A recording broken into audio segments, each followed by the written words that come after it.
Good evening, everybody. Welcome. I hope you're enjoying the first day of O&E. Yeah? Okay, you are still awake. Perfect. All right, so my name is Errol Royston. I am the internship program manager for the Bombers and Fighters organization at Boeing. And I'm going to be your moderator today. And yes, I have cards. So the purpose of today is to have a conversation about the power of persistence when building an inclusive culture for the LGBTQAI plus community. In 2022, Boeing has reached some incredible milestones, such as earning a 100% score on the Human Rights Campaign Equality Index, HRC. Give it up, yeah, go ahead. But to reach these milestones, it requires persistence and dedication to the implementation of policies and practices and strategies that further build an inclusive culture.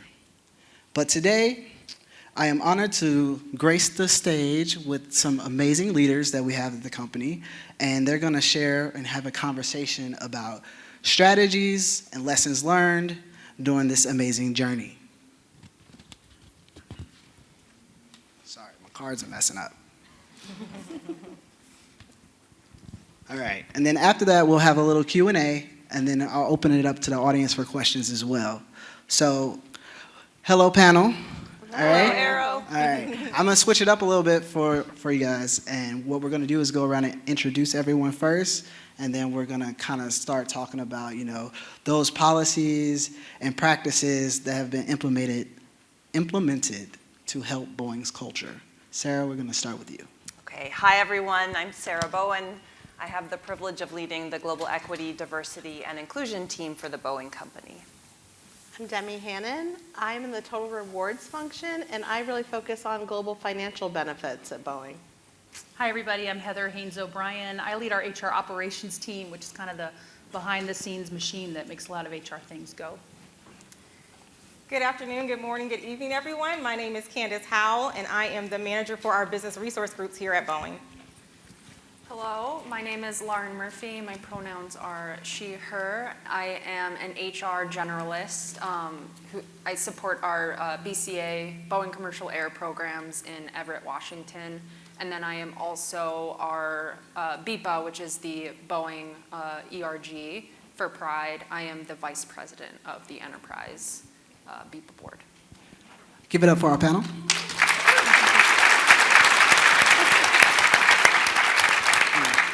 Thank you. Also, Lauren is my successor for taking on my... Twice, technically. Twice, yeah. STL and Enterprise. You are correct. Yeah.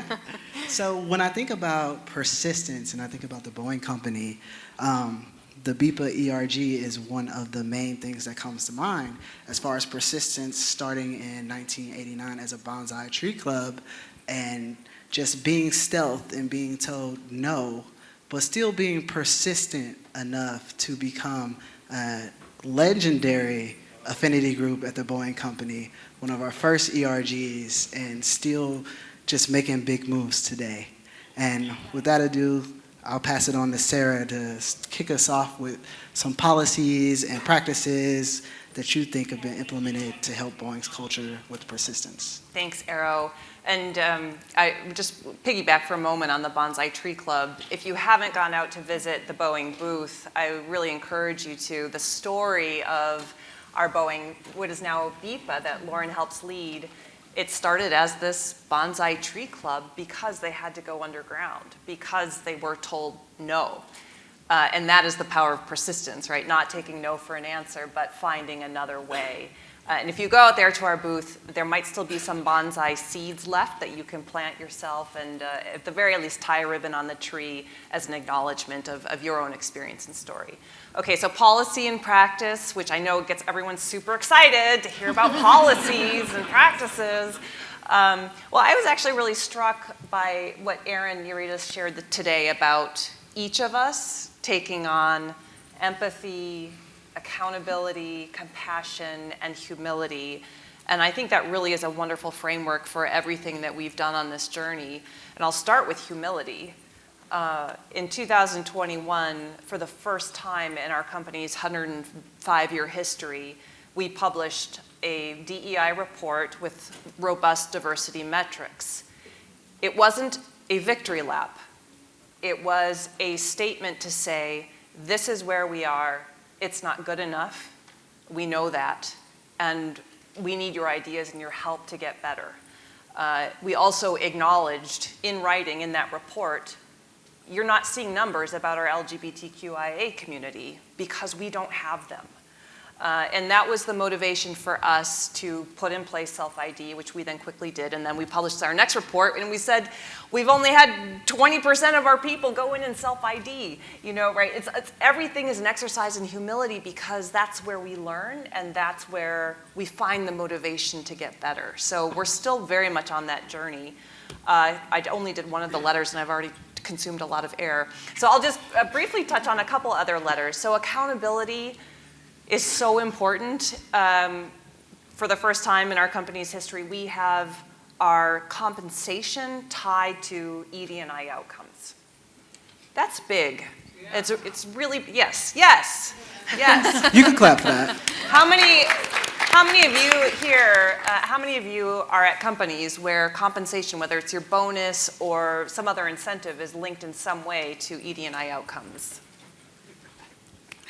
Yeah, so some of you and the rest of you are probably working to try to get there, right?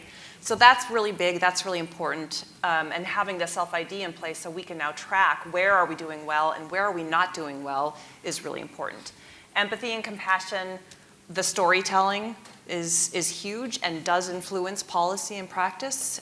We have people in this room from Boeing who have helped us get smarter, who have said, by the way, gender transition support should cover wigs, right? Oh, okay, Demi and Heather and your teams then put that in place. I think that hearing the stories, building the compassion, building the empathy is what makes us smarter and makes us better. I agree, and thank you for that. And one of the things about the wig benefit is, you know, it takes people to tell their story and stand up to know what things we need to implement. And we had a session yesterday, and I think he said, closed mouths don't get fed. So that was a good one. Thanks, Tony. And so I'll throw it over to Demi to talk a little bit. Thank you, Arrow. In the benefits organization, it's really important that we don't get comfortable with where we are. I am very proud of the benefits that we have put in place to support the LGBTQIA plus community. However, like I said, we can't get comfortable. We have done a few things that I really do find severely critical and crucial. First of all, I think it's really important that our employees have access to mental health care 24/7, around the clock, in any country that you live in, and we have been able to partner with different companies to provide that help. You know, I can share a little bit of a personal story. You know, I have a daughter who used to be a son, and my family really needed that mental health support as we were going on this journey together. So I'm very thankful for that. The other things that are maybe a little more practical, practically speaking, you know, things like fertility treatment, adoption assistance for couples. We cover all of that. We also cover folks that have to travel to get medical care. It's really important that they don't have access in their community to that medical care. We will pay for their travel to go and get it. So when we're looking at what kinds of benefit programs we need to implement, we look at it from everybody's perspective, the whole person, because one size doesn't fit all. What might seem like a good idea for one human may not be for another. So, you know, it's really important that you do benchmarking. It's pretty, you know, you work with consultants. It's even more important to talk to your BRGs. It's really important to have one-on-one conversations and listen. I'm going to call out Pamela again with the wig story. She was persistent. Thank you for bringing that up. She was so persistent. It's such a no-brainer for us to provide and pay for wigs for folks, you know, transitioning from one gender to another. we didn't think of it, and without her persistence in figuring out a way to get the message to the right people, we wouldn't have done it. I'm going to Thank pass you. it. Thank you. I got you on that pass. But I do want to say, like, the EAP has really helped me specifically in my transition, and so that is a great thing that we have. So thank you for all the work that you've done with that as well. And I'm going to pass it to Heather. We're not done. Okay. Yeah, we're not done. We're not done. So I mentioned my job is kind of behind the scenes. It's about making the machine of HR work, and company Boeing sides with all of the family members on our benefit plans, means when we're making a solution go, it's usually for something like 500,000 people, which also means that the partners we work with, like Blue Cross Blue Shield of Illinois, Workday, some of these bigger companies, have big machines as well. And so when we come to them and say, hey, we want you to change that big machine, not just for us, but for everybody else, it's usually no first. And I'm not saying anything about these companies. They're fantastic partners, don't get me wrong. But in the history that we've had, some of the places, so a couple examples of how my team partnered with these benefit rollouts.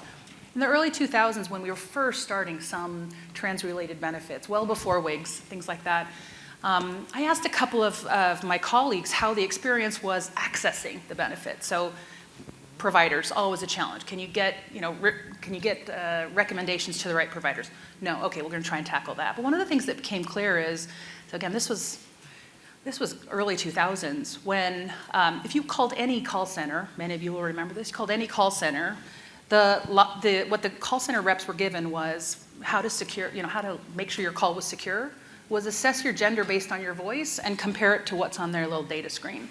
It didn't get talked about all that much, but that's exactly what we're doing. So now we've got much better ways of capturing that. But what was happening is people were calling to try and take advantage of this great benefit, and they had to tell their story again and again and again. And every time, every call to that 1-800 number started with rejection. No, I see an F here, and my ears tell me I'm talking to an M. Let's just get real about it. So the power of persistence, we started partnering with some folks just for a Boeing pilot, actually, of we knew we had nurses and call center reps at Blue Cross who had that compassion, had that empathy, and wanted to do what they could. So we said, can we just publish a number, even to our own BRG, and have just those few people that get it, and as an alternative way to secure, or an alternative way to verify identity.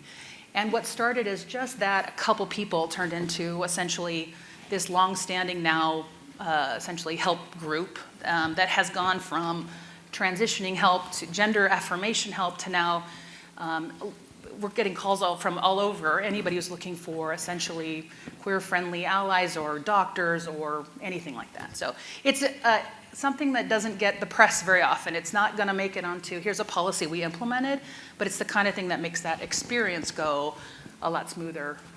And we've taken that as a learning for any time we're doing something that's intended for a specific group of people. We go then and look at the experience of accessing those benefits or policies and make changes there too. Thank you for that. That's awesome. Candace? Thanks, Arrow. So as I've shared with you all, I am the manager for our business resource groups, and at Boeing we have 9 business resource groups that are focused on providing an inclusive culture for our employees. So we want to make sure that every employee that comes through that door feels like they are able to bring their whole self to work, and that's something that I really cherish and appreciate about our business resource groups, because regardless if you are a part of that community or not, you have awareness, you get training, you get experience in working with people who may be different from you, so that we can all make sure that everyone feels like they are a part of our Boeing family and our community.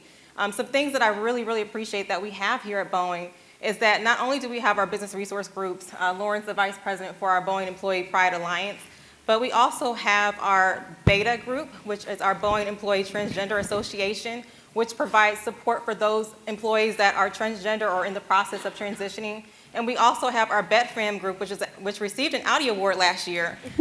Super excited about that. But they provide a community support for those employees that have family members that are transgender.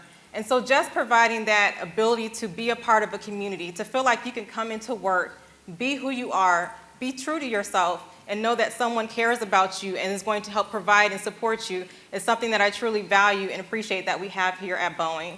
Our business resource groups, the 9 that I mentioned to you, they focus on areas of professional development as well, because we want to make sure that we have a diverse pipeline of talented individuals, LGBTQIA employees, that are being exposed to challenging experiences that can help develop and grow their careers.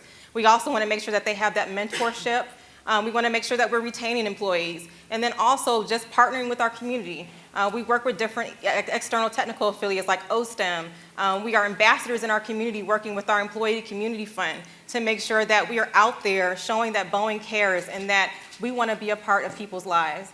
And so I just really appreciate those things that we have here at Boeing, and those things I believe truly help foster that environment of inclusion so that every employee that comes through our doors feels like they're able to contribute their ideas and feel like they're being valued and cared for as they are employed here. Thank you for that, Candace. Thank you. All right, and to you, Lauren. My turn. So the thing that I want to talk about is something that is super near and dear to my heart. It is something that the BEPA organization was able to get over the finish line off of the work that previous e-boards or enterprise boards for BEPA have been able to do. So about 5 years ago was when a sustained effort to get our Pride Flag initiative approved by leadership really started. And so Arrow and Ray, as well as a board before them, and then the board that is currently current state, so me and a few of my friends, really started that sustained effort where we were like, no kidding, power of persistence, like we are getting the approval to fly the Pride Flag. And so when I took over as VP and then my friend Chris took over as president, we had a conversation where we were like, what initiatives do we want to push through BEPA? Like what things do we want to get done for the LGBT community at Boeing? And I was like, no kidding, the Pride Flag. I was like, we're getting the flag flown. Like that's happening. It's happening. And so we decided to switch up our strategy. And to Candace's point about how important like the BRGs are at Boeing, Chris ended up writing a letter and had all the presidents from our other 8 BRGs sign it. And then we had our executive champion for BEPA take that to leadership and run with it and advocate for us. And this was the first time something like that was ever done. It was the first time that all the BRGs had come together in order to get an initiative approved by leadership.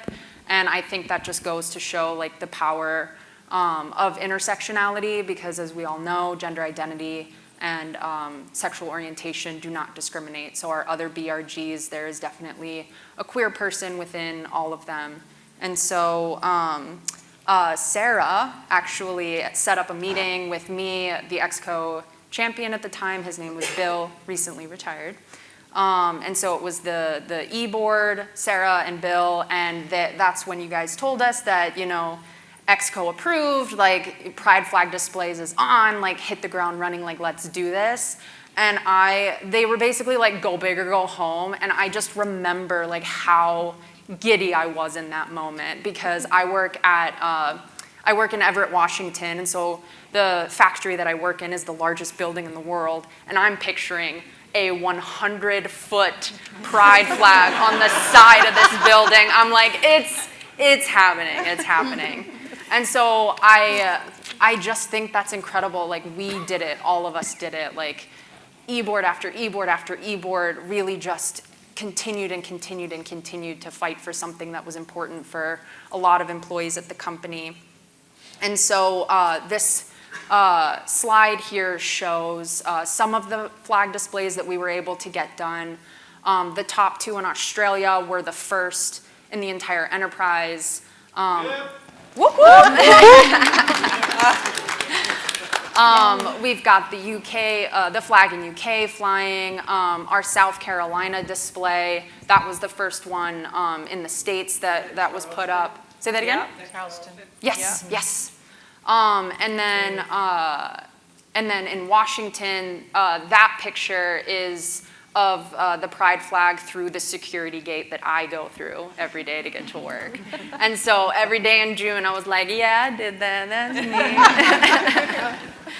And I think it's super important to remember the small things. You know, these large policies and changes that are happening are super important, but it's also important to remember the small things. Don't overlook the small things, because those can also make or break a culture in an organization. And we did have some challenges along the way. We had leadership, people in leadership who were against it. We also had like the Boeing culture, both internally and externally, that was causing a problem. But I think after those 5 years of trying, where we finally got it approved, like change is happening at Boeing.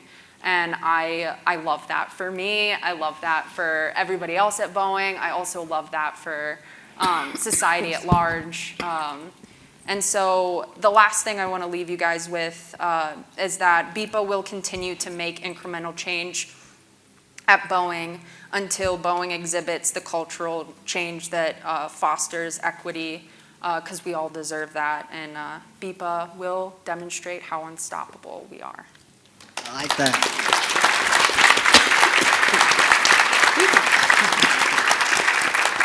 You know, when you talk about persistence, I kind of think about like how each e-board, well, we were the first e-board, and then all the boards have been like trying to do the Pride Flag Initiative, and the first e-board was like, yeah, we're gonna go do it, and then we had like, you know, the issues, but I could only imagine like the look on leadership's face when they have the first meeting with the new board, and the first thing they say is the Pride Flag. It's probably like, oh my God. So Persistence. Persistence. I am proud of you all for doing that, and let's just give them a round of applause for that, because I'm so proud of y'all. Do we? No, honestly, like I wonder if we need to give a little context, because probably most people in this room are with companies who have been flying the Pride flag for a long time, and they're scratching their heads like, what? Boeing hasn't done this? Yeah. Okay, I'll take it. Okay. So, Boeing is a very conservative company. Our main customer, one of our main customers, is the government. So you don't want to make the government mad, especially if you're trying to sell them airplanes. So, you know, there's a lot of political things that go into leadership in public traded companies and things like that. So we had to just make sure that we could do it the right way, and there were some top executives who no longer work at the company who were kind of against it and things like that. So it's kind of like a little, you could probably explain it a little better than that. It was both the Middle Eastern customers as well. Yeah. There was that, that was expressed, and then the reverence for the flagpole, that it was a place for the US flag and the Boeing flag and maybe the state flag, and that was like the, you know, and so anyway, that's a little bit of the context for everyone. That's why it was a challenge. And I will never forget that meeting, Lauren, because I was so happy.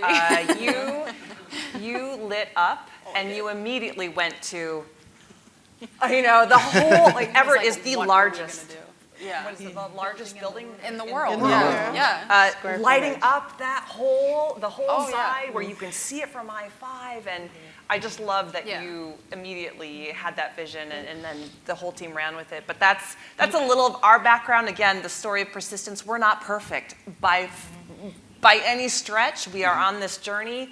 We are humble and honest about where we are, and we're so committed to making progress. And this is part of that. No, totally. And I to you guys' point about you know, why the flag wasn't flown before, because it is. I mean, I guess like yes, it is simple, but I think the fact that such a conservative company finally decided to fly it, like that is change. Despite, because I mean, we still are a federal contractor, you know what I mean? And the politics are constantly going to be changing for administrations that are for or against LGBT rights, but like Boeing already approved this. So like, And no we didn't matter lose what any happens in the customers. future, Right. yeah, so like it happened though, like real change is happening. And I think that's definitely something. And going forward, we're gonna do contests now between like the local chapter sites to see who can put on the best, most beautiful pride flag display. Before you know it, Boeing's gonna be the gayest company out there.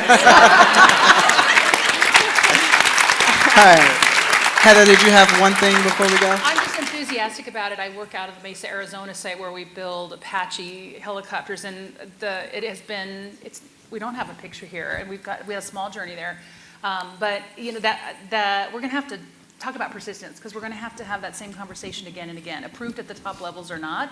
What it does, and I love that you described the context, or you want to go there, Sarah, because what the site leader would often say, even while supportive early on, was, I'm going to walk a 4-star general from the U.S. Air Force, Navy, and Army past this. What do you want me to say? And we'd say, love that question. Let's have a conversation. Here's exactly what we want you to say. But asking them to do that also, it shows also that our site leaders that are not involved necessarily in all these, or who might not have been a sponsor, are willing now to step a little bit forward and say, I've got something to say when I do bring those government customers, not just from the US, great point, these are from all over the world, and I'm ready to describe why that flag is flying, where the US flag used to be necessarily on that day or month. So. All right. Well, thank you for that. No. I was watching the clock. I am watching the clock. Candace gave me strict guidelines. I need to stick to them. All right. So we're going to move into some questions for the panel. And we're going to start off with, this question is for Demi and Candace. And the question is, how were you able to leverage your allyship to gain buy-in from other leaders to accomplish your LGBTQAI plus focused initiatives? Okay, I'll start. So anytime you are going forward with a strategy at a big company, there's compartments of things you have to include. Cost, what's the administrative, pull on it? Do we have the resources, et cetera? But what the most important thing is when you're doing strategy for an important topic like this is telling the story. And the way that you tell the story is you use examples of true people that might need help in a certain area and really make that real for leaders. And once you get that your captive audience, if you tell a really, really good story, it's a no-brainer. People will jump right on board. You know what, you're right, we do need to do that. And then we'll figure out the cost and the implementation. And that's why strategy to me, it's an art. It's an art of telling your story to the right people in the right way, to sell what you want to put in for the company, to get that approval. And you do sometimes need to be persistent. You don't always get it the first time. You might have to go back and get more data. You might actually have to bring in a story or create a video of what you're trying to get across.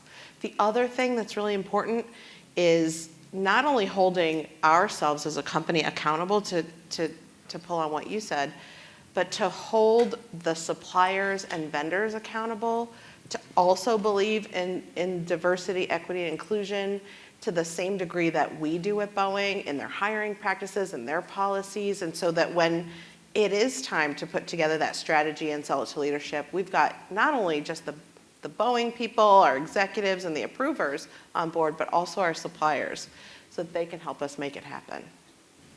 Awesome. Thank you for that. Candace, what about you?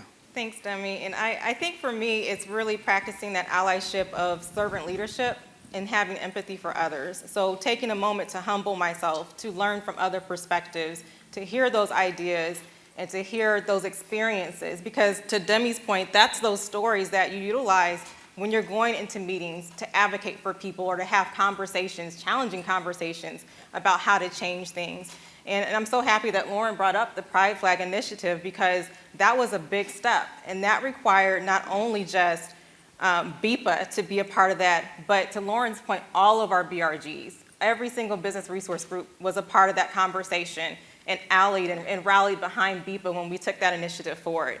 So utilizing servant leadership and practicing that empathy to not only hear what BIPA is sharing, what communities are sharing that they need, but then also taking that information that I'm hearing from my executive sponsors, taking the information that I'm hearing from other leaders, and trying to form that story so that people can understand the importance of what it is that we're trying to do. And we did that with the Pride Initiative. We had that letter that we wrote that Chris started with, and then we kept drafting it and revising it, trying to make sure that we hit on the necessary points, the significance of it. And then not only just considering what we thought would be there, but going to other people, having conversations like, are we missing something? Are we not seeing something that's required in this letter to make sure that we really hit the significance and the importance behind this.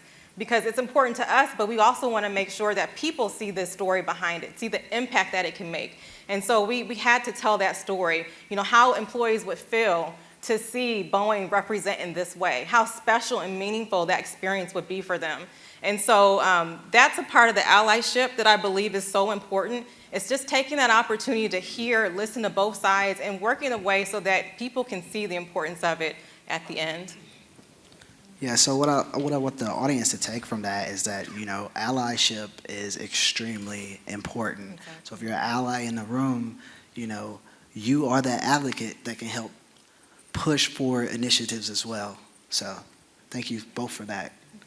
All right, we're going to go to the next question, and that is going to be for Heather and Sarah.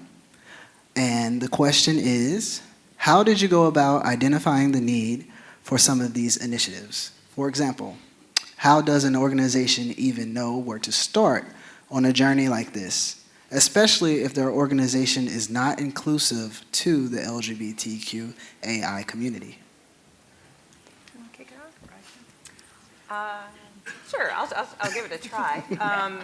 So how do we know where to start? Well, I wish I could say that each one of us sitting up here has infinite wisdom about the right thing to do. But the truth is, we are an organization of 140,000 people. And what's so wonderful about that is that the answer to every difficult problem is in the mind of some employee out there somewhere. And we have gotten so many ideas from our BIPA group, from others, from allies, from parents who say, you really ought to think about this, or you really ought to do that. And that's why the humility is so important too, to say, what do we need to do differently? What have we not thought about? And then go make that change, go make that happen. The WIG benefit, for a time Boeing had pulled back on domestic partner benefits. People said, no, actually we still need those. Oh, okay, we didn't, there wasn't a full understanding, so we reinstate those. Pride flag, no, it's really important. It's a really important symbol, okay? Right, so I think really we are so fortunate. This is one of the things I wake up grateful for every single day, that I work with so many smart, committed, passionate people who are full of ideas wanting to make Boeing and the world better. And if we can just tap into that collective wisdom and intelligence, we're unstoppable. I like that. I love that. I'm going to layer on top of that, which is we think about how. So my whole world is how. Great ideas, awesome, inspiring stuff. My team figures out how we're going to make this happen. I love it. And I will offer, it's not an alternative to the allyship. You got to have allies, period. And it's important to know what the culture is for decision making in your company. Every company has them. They are not all the same. And I'd say when I think of some of the things that we put it, that I would call it fixing. So there's the policy, and then there's fixing something to make sure it actually works the way it should. An example recently was we went live with a new HRIS system. It was a few years ago now, but I remember it really clearly because it was kind of bumpy. Workday's a great company, and their system has millions and millions of people in it. We are now one of them. And one of the things that happened when we went live was all of a sudden, based on the way we had made decisions and the way it was structured, dead names started appearing across the system. And it took one courageous person to call, at start, and then of course there were more behind it, but somebody to call and say, what is this doing here? What is going on? And it's an example too of where you mentioned suppliers, where the way the system works is we can change some things, but we can't change all of it. So it meant getting with some of our IT folks. It meant getting directly with leaders all the way up to the CEO of Workday themselves, because the answer at the time was, oh, sure, well, that's the preferred name versus the legal name. And it was like, no, we need to have a whole different conversation. That is not what we're talking about here. But it just showed the logic that was being applied to the system. Well, it's an example too where it didn't take full executive buy-in and a whole lot of heartfelt allyship to make that change. It took finding a few key people that were the key decision makers, because nobody at Boeing or even at the top of Workday wanted for the experience to play out the way it did. But the idea of now how do we make that change in a system that's going to start affecting loads of other companies as well took getting real specific about who we needed to target or who were those allies in the decision-making places and those that actually could figure out how to code the system to do that. So it's not instead of allies, but sometimes knowing how decision gets made can get you to change like that a little bit faster. The other thing I'd say is, you mentioned the travel benefits that we put into place. Another good example, I might be oversharing, Sarah team, I don't know, but at Boeing we like to, it's Vegas, right? But Yeah. it's fine, it's transparency. It's fine. It's fine, but I mean, nothing's secret, but depending on where you go, we have a number of cultures inside the company. And oftentimes decisions get made when we have lots of people who support, because we have a history of somebody makes a decision and then a bunch of leaders say, well, I didn't have a part of that, so I'm not doing that. And so to make something really stick, we know that we have to get a lot of support. That takes time. And when we were in a really harsh political climate, was it earlier this year or even, it was earlier this year, late last year. And a company, you heard about our history, you heard about who some of our stakeholders and customers are, where making a strong political statement could have direct ramification on some of our core customers. Those are the kind of times where we needed to move fast or not move at all. We were going to miss a window to say Boeing is going to pay for travel from one state to another because we recognize that some of the states, whether it's related to trans care or women's care, whatever it is. And at that point, those are the kind of things where decisions can get made by a big group or they can get made by a couple really key people. When the CEO and the head of HR know that it's the right thing to do and are ready to support, we go and move. We don't spend a lot of time making sure everybody is comfortable with it before we go. I'm generalizing here. But it's also, again, knowing what the culture is about who makes decisions, how they get made, and how you get them to stick. It's not always the same every time. We made it about access to benefits and care, not not about the politics behind it. That's right. Yeah. Yeah. Persistence. And I However you do- need to make it work. Yeah, and I do remember around 2019, 2020, we started doing those listening circles and seeing what employee benefits were we missing, what did we need to know about, because after the WIG benefit issue, we were like, okay, what else do we not know about? Yeah. What do we not know about other demographics? And let's go have these listening circles and see what our employees need. So thank Can you I for jump that. on that one more time, Arrow? Just a You'll little cut me bit. off. Wait, okay, just a little bit. It's another, I was going to say there's something when you can leverage decision makers where they exist, leverage policies or leverage practices or cultures where they exist. So we also had a lot of IT, I'm generalizing again, but a lot of technical companies or departments will leverage user-centric design. And it's a common practice. You ask users what they want to do with a system, what they like to do about a system, and then you design towards that. Well, we had a culture of that. We could leverage that. We just had to reframe it. So, and any of you can do this, but if you take something that's like acceptable within the company, like that one, and then just say, okay, great. Our user groups are every single BRG. Our user group is the trans community, is the BETFAM, the family of trans community. And so we're going to, of course, ask these users how they would design this system. So that works on the tech side, I stretch that all the time, but it's almost like leveraging systems and processes that are already in place and are well accepted, and finding ways to bring that voice to a more stronger position in ways without having to fight so hard. Sorry, Eric. No, you're good. That makes me think of something else. So remind me later to bring that question up when we go to Q&A, okay? All right, perfect. So we're going to go on to the next question, and this one is for Sarah and Lauren. And the question is, what challenges were encountered as you made progress on this journey, and how did you overcome them? Sure, yeah. So I kind of alluded to some of the challenges. A big one was the political message. Like, what is this going to say politically? Boeing doesn't like to get involved in politics, likes to stay out of that stuff because our business can be impacted. And so that's when we started to really think, okay, well, how do we send this message so politics are left out of it? Because at the end of the day, queer people deserve to be seen. It has nothing to do with politics. Just because politicians like to include it in their repertoire doesn't mean it belongs there. And so that's how we came up with the BRG letter idea. And what's great about that is our African American BRG is now working to try to get Juneteenth as a paid holiday. And so I had the VP, yes, We can they clap are for trying, that. yes.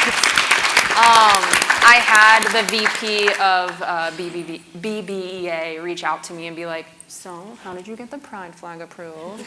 I was like, girl, let me fill you in. And so I sent her all the resources and stuff that we used, and so they're gonna do that to try to move forward. And then also we had some people in leadership that said no. They just flat out said no, it wasn't something that they were going to support. And Boeing decided to make some changes. Like the anti-LGBT was a factor that played a role in the decision, but there were also obviously other factors that played into the decision, but those people are no longer at the company. And so off the work of previous BIPA e-boards and then the work that my team did, we were finally able to find those key stakeholders, those key nugget people, and get the pride flag display approved. Lauren, let me know if I can help you with the Juneteenth. The Juneteenth? I think, yeah, there's probably a way to frame it that is more, like, that includes everybody. Like Yeah. BU Day, and it can be that day. So Yeah. It can be, anyway, Yeah. Look at that. let's talk. Working session, right? Okay, so the question was about obstacles, challenges, Yeah. things in the way. Yes. Okay, overcoming. Overcoming. Well, we are in Vegas, right? What happens here stays here. I feel like we are sharing a lot. And don't get us wrong, we love our company. It is a challenging place to work, and it is an amazing place to work. I think one of the things that has been a real challenge is because we don't get involved in politics and we don't issue statements on politics, that also makes us a little reluctant to correct speech that may come up in the workplace. And when we started doing more real honest storytelling, Arrow, you shared your story. We had others in the audience share their stories on our Boeing News Network. There were comments that were made by Boeing employees that were not kind, weaponizing religion against this community. And it was heartbreaking. Publicly, too. Publicly, Yeah. right? And you've got the Laurens of the world working so hard every day to build inclusion, the Candaces, the Heathers, everyone, and then with a few comments, so much trust can get eroded and so much faith can get eroded. So I would say that's one of the biggest challenges, is coming face to face with the fact that that population, that we all see it in the anti-LGBT legislation. I mean, it's out there. It's also out there in our company. And how do we confront it, not condone it, and also say to those people, you're also invited to walk this journey with us. It doesn't have to be this way. That's been really challenging. And then the other thing that we've all touched on is just the geopolitical. We've got self-ID in the US. We want to roll it out everywhere, because everyone everywhere should be able to identify in an authentic way what their gender identity is, their sexual orientation, and there are some places where it's not safe for people to do that, and where it may not be lawful for us to make that invitation. And that's a challenge. And it's a challenge to explain that to people. And so I wish we could wave a magic wand and change everything, but it's also part of the joy of this journey, because we meet people who are equally passionate, who have brilliant ideas. We write letters together that end up in change, and this is why we're all here, right? This is the work we do together to make the world better.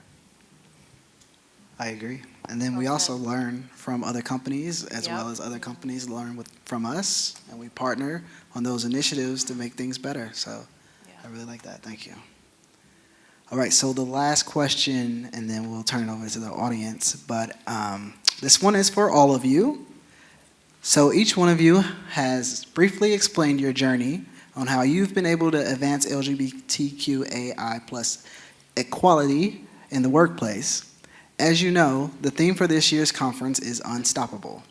In one word, what does unstoppable mean to you? Do we want to start at the back? We'll start with Lauren and go this way. Start with me. On the spot. I remember writing the question, and then I remember. Do you need me to remind you of your word? Do you have it? I Yes. think it's vulnerability, It but is. okay. Okay. I think I was gonna pick unstoppable, and I was like, no, that's too cliche. So I picked vulnerability because being vulnerable in leadership has really been the thing that's been able to get people to see me and a persuasive way to increase LGBT inclusion at Boeing. I'm just vulnerable with my story. I've done a lot of events at Boeing where my vulnerability has made people reach out to me and go, I'm a better actionable ally. I've had trans individuals at the company come out to me because of my vulnerability, and like, it's scary. It's like, ooh.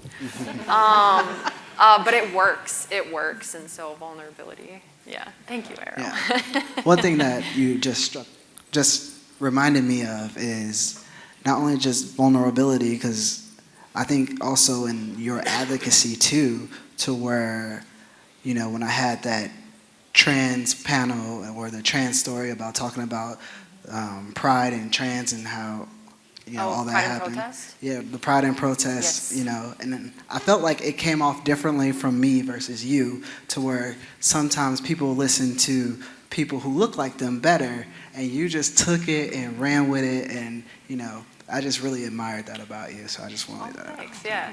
Yeah, Pride and Protest was a fun event to put on. I hate the fact that it has to come from me, a cisgendered white woman, also a lesbian though, don't worry about it, I'm gay. My girlfriend's up here in the front. But yeah, so I hate the fact that it has to come from me, but I'm really happy that, you know, I'm able to make that change. Yeah, no, so thank you for that. All right, Candace? Yeah, I think unstoppable means for me perseverance. When I think about how BIPA first started with the Bonsai Tree Club, just a few individuals that wanted to create that safe environment, and now we look at BIPA and there's over almost 2,000 members. It's one of our largest BRGs. It reminds me of not giving up, to persevere through adversity, to persevere through the many no's that you may get, the doors that may close, but to just keep pressing forward. We talked about how the pride flag took 5 years to get there, but we made it. It's there. And so it's little things like that where you're just continually chipping away and you're continually trying to progress. And eventually it will break. Eventually we will reach where we want to get to. And so that perseverance is just so important for me. And it just reminds me of one of my favorite quotes, which is, if you can't fly, then run. If you can't run, then walk. If you can't walk, then crawl. But regardless, just keep moving. So I just want to encourage each of you all to keep moving forward in your stories, keep moving forward in your examples, in your experiences, because it just takes one person. It takes one experience, one story to change someone's mindset and to build allyship and to keep moving, achieving what we want to get done. So perseverance and to continue walking forward. All right, thank you so much. And then we're gonna go to Heather. Yeah, my heart comes first to the point of vulnerability. Sharing your own story invites others to share theirs. And so, but instead of copying Lauren, this is so awesome. The next thing that comes to mind is almost the counter to that, which is warrior. So I think of people who are unstoppable. I think of teams that are unstoppable. And it takes those in the back, in the middle, and the front. And if you can be an ally, if you can accept a couple of those arrows, not arrow, but the arrows. Maybe it's the nasty comments that don't make their way all the way to a public venue, because you can shut them off and you can have a conversation before they serve as that knife to someone's heart, who will always remember that moment. Or maybe it's some of that leadership conversation that some co-warriors can take on and bear that burden a little bit together. To me, that's about how being unstoppable as a group, as a team. Thank you. Demi? Sure. So I thought about this for a while, and so something that is unstoppable has some really great momentum behind it. So to me, unstoppable means momentum. And the other thing that's in that word is moment. Moments that matter, momentum. When my son, well, now daughter, Anthony, now Rose, came out to me, I was like, whoa, let's just hold on a second. There was no stopping that momentum that helped my child feel so good. And I wasn't going to stop it either. Sorry. It's okay. She's beautiful and amazing. Anyway, that's what it means. Keep moving, you guys. Keep moving. The world is changing, and it's going to take all of us to change it. Thank you. Glad she has your support. Vulnerability here. Okay. Part of all the strangers. Modeling. Thank you for modeling it. And on that note, my word is love, because the people who keep getting up after being told no, the people who keep pushing, who keep knocking, they are doing it not out of anger, not out of hatred. They are doing it out of an immense and overpowering love and a vision for something better. And that is such a beautiful thing. And I will, I'm the parent of a queer kid, and I have 3 children. And my younger one, she was about 8. I was driving them to go shopping. My 2 daughters were in the back, and the younger one was maybe 8. And they were reading their palms, and the 8-year-old is reading her palm, and she says, "Oh, I'm gonna have a daughter, and I'm gonna have a son, and I'm gonna have a they, them." She didn't have the vocabulary for gender expansive or non-binary, but she that's what she read in her palm, and it awed me because it was already so much part of her reality. And she already had so much room in her heart to love this future child of hers that was going to be gender expansive. And that's love. And love is what creates the change, and love is what makes us unstoppable. I like that. Well, thank you all.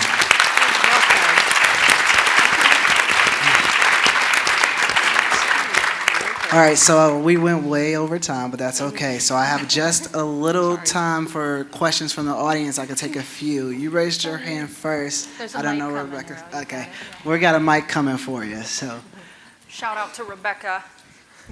She's going. Thank you so much for your presentation. My name is Shannon, she, her. You've spoken a couple of times about self-identification in the workplace. What have your results been, and how have you encouraged people to self-identify? Thank you for that question. I'm happy to answer it. So participation is not where we want it to be. I think it's around 20-some%, and it's different for gender identity and sexual orientation. So we're not where we want to be. We are actually in the process right now. I got an email waiting for me to respond to about our self-ID. I won't call it a campaign, but it's a holistic effort to re-invite people to go in and share that story. In the US, it's a bit easier. In other parts of the world, it's a bit more challenging. But as I said before, we are working in every country where we can to get that activated. And Heather, you were talking about Workday. One of the wonderful things about being a big organization like Boeing is we can use our scale for good. Workday, we're a client of Workday. Workday has so many clients. If we say to Workday, hey, these are the fields we need to be part of this system and this process and to meet employees at this stage, and they put it in for us, it's easy to turn on for everyone else. So that's a little bit more than you asked for, but that's where we are. perfect. We have time for another one? Rebecca's got a virtual one, I bet you. Thank you. I do. Hi, everyone. Rebecca York, they, them pronouns, part of the Out and Equal team. I'm representing our virtual audience. Can you discuss the different approaches you've used to engage with different employee cohorts? For example, implementing policies and practices in engineering versus manufacturing. What does that look like? I guess I could take a crack at it. So I support manufacturing employees, and my role in BIPA has been critical because Boeing, I don't know if problem's the right word, it's just manufacturing employees are the hardest nuggets to move and like to adopt, the inclusion and everything. So what I've found that's most successful on the manufacturing floor is having them meet someone, whether it's in their personal life or at work, who is a part of the LGBT plus community. And then also too, because like my HRG team supports the entire site at Everett. And so another thing that we're trying to do is we're really trying to drive managers to allow employees to go to BRG events, because obviously with being a federal contractor, a lot of the time charging, it's like every single second of their day has to be clocked. And so telling managers that it's okay if a few of your employees leave for this 1 hour event a day. It's not gonna make it's not gonna allow us to not meet our bottom line, but that is kind of the fear. Like if the employees aren't working, then we're not building airplanes. So encouraging managers that it's okay to have them do that. That way employees can get that exposure. And then just having, just fostering a culture where even though, and like this goes to accountability, so even though like the manufacturing floor may not be as accepting, having accountability when it's not is important, because then that'll create a safe space and encourage LGBT employees to come out. And then you'll have friends who come out as trans and go through our gender affirmation process. And then their coworkers on the manufacturing floor are like, oh, I didn't know. Like, no, we're cool, we're bros, I love you. Like, wait, maybe trans people are okay. And I think it's that one step at a time change, and then also encouraging managers to get more involved in JEDI efforts, yeah. And I think also it goes to changing our strategy on how we deliver our message and how we communicate to our employees, because we've learned that you can't just put a screen in the manufacturing area and think everyone's going to get the information. You may have to record sessions, you may have to pass out information or physically be present there to help create that space for employees to know what it is that we do and how we provide that level of support. So it's something that we're continually working on at Boeing. It's something that is a priority for us, because we want to make sure that we're shifting the culture in every pocket of our company. But it's just, it's to perseverance, to being unstoppable. It's that continually chipping away and eventually reaching that goal of touching every employee. Yeah, that's a really good point, because the manufacturing team is so hard to communicate things to. Like, I'm like, guys, it's time for that PM, like, let's go, let's get it. That performance management, like, let's do it. And half of the manufacturing managers will be like, I don't know what you're talking about. And I'm like, no, like, where's the communication breakdown? Because other functions are so easy to communicate to. So yeah, finding those right avenues to reach them. Sweet. Yeah. Thanks. If I Did can you- add go just ahead. real fast, you know, we have some financial well-being programs where we have speakers come in, and what we really try to do is provide speakers to our BRGs that look like them, that they can, you know, relate to better. It really is looking at the individuals and making sure that they can relate to the person that is teaching them or helping them, because you're going to get a more engaged audience and you're probably going to make more of an impact during that conversation. All right, thank you for that. I think we have time for one more. Rebecca, I'm gonna throw it to you to pick somebody, because it's too hard for me. I can't do it. Oh my God. Sorry. So the Pride Flag Initiative really spoke to us, and we've tried at our company. You said that a lot of companies are already doing this, but could you share some of the things that you shared with your leadership as benefits that we could then use to try to sell that idea? Yeah. Like, what was the why that you gave them? Yeah. Do you mind, what company are you from? Freddie Mac. Okay, yeah, we, I feel like our two biggest points that really sold it was having a more inclusive culture is going to make more money. So that was a big thing where we were like, no, this is like beneficial for the business if we do it this way. Like, trust me, you're gonna have happier employees, you're gonna have employees feel more comfortable at work, and employees who are happy and comfortable work harder. So, like, please. And then the second thing was we used other companies as case studies who did not come out fast enough in whatever like LGBT issue that was going on in the news at the time. The one that comes to mind immediately is the backlash that Disney got for the Don't Say Gay bill in Florida. So we used that as an example. We were like, do you want to be like these other companies? If no, fly the flag. Yeah, and that really spoke to leadership. Was just like help us. We're gonna help. What's the saying? Like help us, help you. Yeah. Help you, help help us. yourself. That thing. Yeah. That one. I think that's such a good point, though, because when I was talking about knowing why decisions get made, and it's a classic cultural thing, and maybe for other contractors and things like that, it's similar. Is the last thing we want is for our name on a front page somewhere, and we got lots of reporters out there that would love to do that, looking for it every chance they can get, but to look silly, or to look out of touch, or to look stupid. And I would say one other thing is watch the marketplace given certain timing. In 2021, 22, with the Great Resignation, a lot of companies, ours included, were struggling to find people.